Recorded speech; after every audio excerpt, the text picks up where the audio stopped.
Let's see, do we have enough battery juice for this? I don't know. Let's just roll with it. Let's just roll. Let's roll with it. So, let's just say that you're an artist, you're a filmmaker. An artist, filmmaker, painter, it doesn't matter. You've produced some kind of art, like... but for this example, let's just say movies, right? You just made a movie. And some pretentious fool comes up to you and says... Well, not a pretentious fool. Just someone comes up and doesn't like it, and they criticise it, which is their right to do so. But let's just say they're not very nice. They're unpleasant. They're an unpleasant person, and they were just being mean. There's a difference between being mean and criticism. But in my opinion, there is anyway. And if you disagree, I don't care. But you get mean people who are just mean-spirited, and they're just like, what this? You get people like that, I don't like the look of this. This is trash. I've never seen such trash before in my life. So when you come against people like that, I think the best thing to do is not to get upset, but is to make this response. It's to say, oh, well. So let's just say that you're in an interview, and the interviewer, let's say I was being interviewed, and the interviewer was, a nasty piece of work, and they said, well, I say, why is it that you play all the characters in your movies? Don't you think that's a little bit, strange? And I would respond with something like, oh no, of course not. Of course it's not strange. You merely misunderstand the art of it. It is the style. You do not understand the style of this movie. That's what you say. It's styled that way.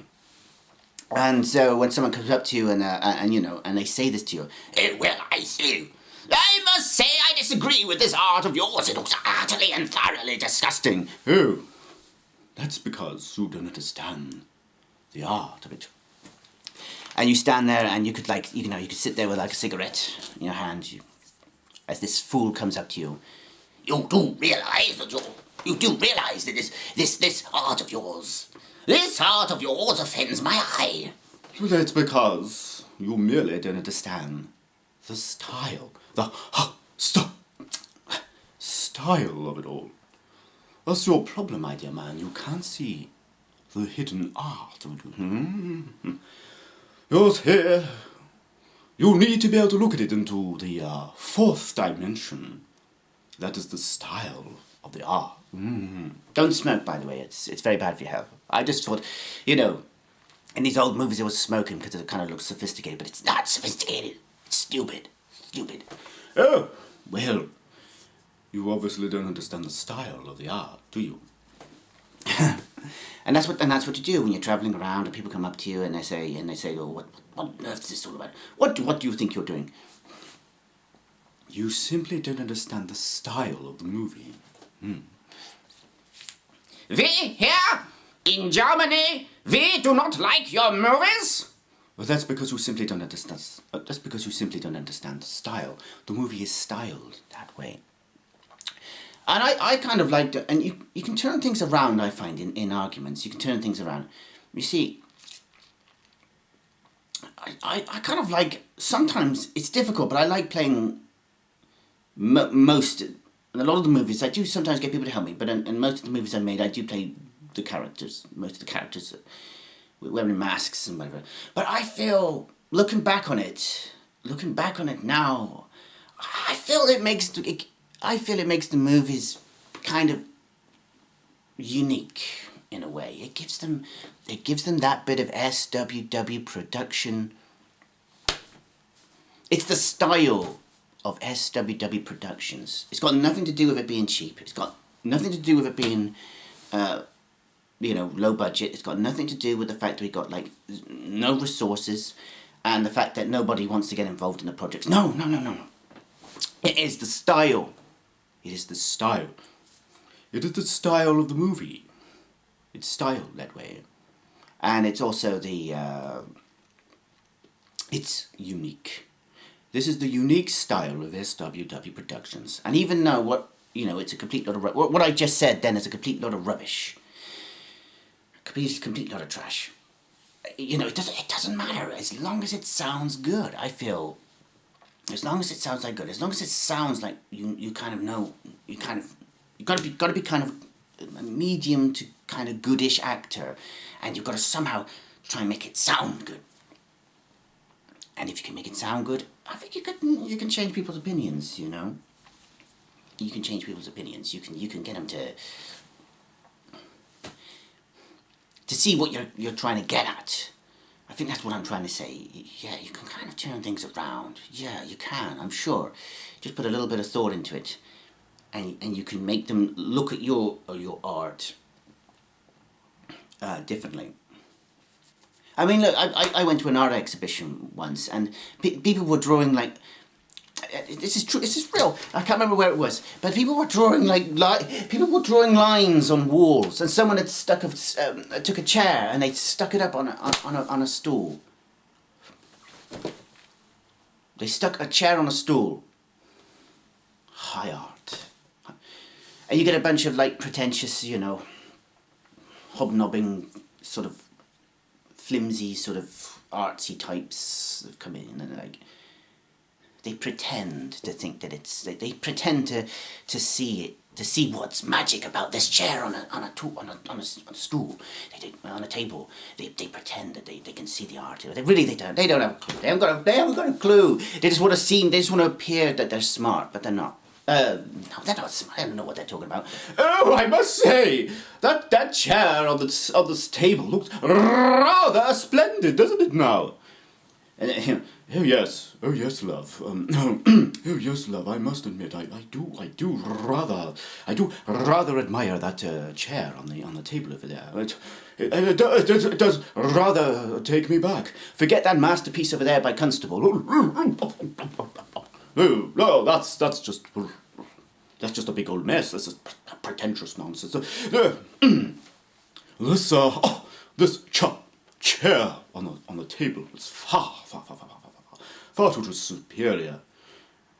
Though I must say, I don't know if I agree with the egregious colours, the greens and the blues and the reds. What did you? And his wife is like, what did you just say there? How dare you speak in such a way about this beautiful chair and table? It's marvellous. It's a marvellous combination of colours. And her little, like, sad, miserable husband is like, I do apologise, dear. Yes, you're right. It's a rather beautiful chair and table. I am glad that you agree with me. And there you go. That's like the artistic couple, you know. They come and visit, and that's the kind of discussions that they generally have if you listen in. That's the kind of discussions that they have. And it's pretty sad and it's pretty miserable. And I think you could turn anything to art, even if it's complete garbage, like I said, you know, a scribbly line on a wall, a chair on a table. I mean, my gosh. I tell you, we'll have an example. So before we end this video, let's make a little bit of high art, shall we, together. Let's do this. This is going to be art worthy of like the Tate Gallery. Are you ready? Together we shall make art. That's a splendid kind. So we got this old chair here. It's like an old computer chair. I must say that's a rather fine-looking chair. Don't you agree with me? Oh yes. What a right. We want the light. No, we won't bother putting the lights on. We don't care about the lighting. I mean, my God. The fact that we don't put the lights on means that enhances the art of the picture. I mean, that's the whole point of this, right? And here we have it, ladies and gentlemen. Members of the Tate Gallery, please behold a chair on a bed. What a remarkable masterpiece, don't you agree? Oh, I must say, I do rather admire that chair on the bed there. Doesn't it look rather, don't you think, dear, doesn't it look rather splendid? Oh, yes, it looks rather fucking nice. And then we take, let's finish this piece of art off, shall we? Let's finish this piece of art off by placing a cigarette upon the... look at that. There it is. There is our masterpiece. A cigarette upon a 25. And you can, and sort of tell you straight. Just being honest with you. Being honest. You could say, damn camera's wobbling like crazy, right? It's a big camera I'm using. You could just say any old rubbish about this damn piece of trash I've just done, right? You could say anything, but you gotta say it right, and people will kind of, sort of believe you. I hope you enjoy my masterful control of the English language there. And also I hope that you enjoy my masterful piece of art. I mean, my God, what can you say? What can't you say about that?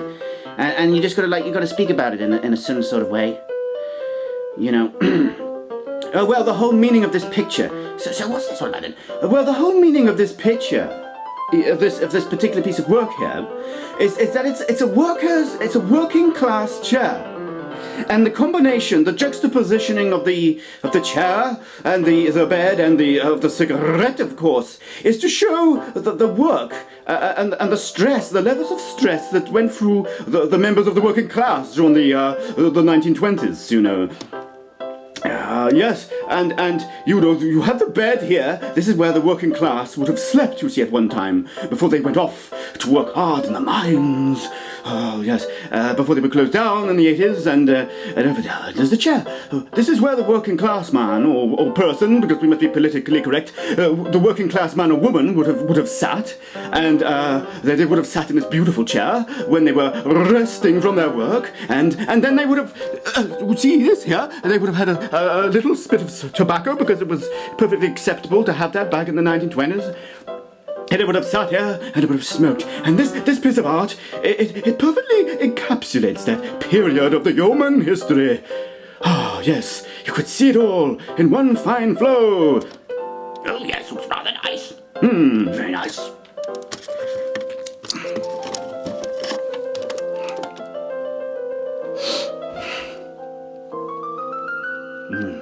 No, it's a lot of crap, and we all know it is.